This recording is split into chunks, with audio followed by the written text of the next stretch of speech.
Danny, a great 2-1 win at Trafford. What's your initial reaction? Yeah, full we dominated a large part of the game. Full once we, especially in the first half, got up to their final third with ease really, which again I've said it before, is one of the hardest things to do, and just a little bit of quality for some things. But for the second half, it was just a mistake that got them into the game really, and we're climbing a little bit of a mountain, but the lads showed great togetherness, great desire to get back into the game, good quality as well, which we were lacking first half, and yeah, we just had sustained pressure. I think the ascendancy was with us, and we fully deserved to win, and we actually got the win, because I think last season we usually get the 1-0 there, and you usually get another one, most probably when we're going for it. But I thought Sando was outstanding. Another great performance from him. Thought Groves was unbelievable, especially near the end when there's a little bit of a scramble organising people, getting his body in the way. But yeah, some really good performance. Thought Kyle was very, very good second half. So yeah, we've got some very good players. And for first half, which I'm drumming into them, trying to drum into them, you can't just coach through a game, because they're just doing enough. And for me, that's not good enough. Like, they should be, wiping the floor with the likes of Trafford. No disrespect to them, especially the position they find themselves in. They've had a couple of good results, but we showed we were a better team today, and we fully deserved to win, so it was really, really pleasing to see.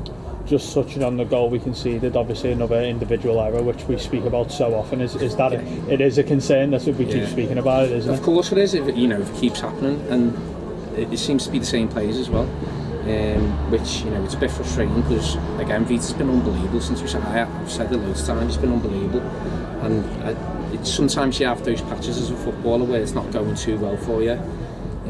Everyone gets it. It is what it is, but just clear your lines and just keep it simple. He's just trying to be a little bit too clever. But yeah, it's one of them. The lads pulled them out of it today. Showed a great togetherness, and like I said to them before the game, it's not just about the starting 11, it's the lads are coming on. So Connor scores, gets sub straight away, and Kev comes on and scores the winner. So yeah, we've got a great group. I think deep down you understand that as well, that sometimes we're going to switch it up, which we did again today. We put Kyle up front and Mouse dropped to the bench, but he wasn't dropped, which I told him. It was just something a little bit different, and it worked. It was just the quality weren't quite there. But yeah, I'm made up for them. I thought it was an absolutely brilliant win, because when teams get new managers, maybe similar to when I first come in, you get an upsurge in results, but we fully deserved the win, and thought we dominated it from start to finish really overall. You mentioned about the lads coasting through the first half. It took us to go 1-0 down to kind of get a reaction and kick into the game, didn't it? Yeah, even though they were coasting, which they were just doing enough. I said that to them, you're just doing enough, which we should be chomping at the bit to get at teams all the time. And I think even when the ball goes out of play, gets the ball quick, throw it back in, quick free kicks when it's not on. I thought it was a bit disrespectful. They kept putting one out on corners, just keep going short then.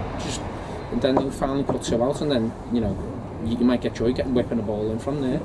So they've got to see the game a little bit more. And the one criticism which Glenn pointed out to me, is still too much information coming from us, I feel. But again, we've got a young squad, they will learn.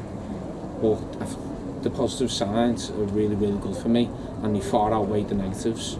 Over the course of the season, it genuinely has just been mistakes. And people most probably think I'm just saying that. It genuinely has been a lot of mistakes. If they cut that out, we'll be fine, because we're a good team. We're a solid team when we want to be. Just give teams legs up at the wrong times. But yeah, I can't fault the lads, to be fair. And just finally, a goal for Kevin Ellison. Personally, I'll never get bored of speaking about him. He's just a true professional, isn't he? Yeah, and he gets himself in a great positions. He knows where to run. Kyle done brilliant when Malk slipped him in. He most probably should have squared it to Kev. Kev definitely most probably was telling him as well, to be honest.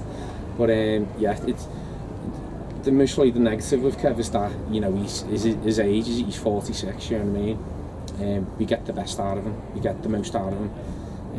Because if he's younger, he's still playing in the football league. That's how simple it is. And people most probably outside noise think, why would you keep him? Because of his age and stuff. But it's not just about what he does on the pitch, which again he proves he scored the winner. It's what he does it around the lads, even going in there. He's most probably disappointed that he's not starting, but he understands, and he's still getting around the lads, and cracking jokes to Conor when he came off and he's come on to get the winner. So yeah, he's worth his weight in gold, and again he's most probably had to be patient more so than he did last season, and you know, it's a testament to the fella that he is, and the professional that he is, and the player that he is as well, that he keeps doing it and delivers. Brilliant. Cheers, Danny. Cheers, Well mate, thanks.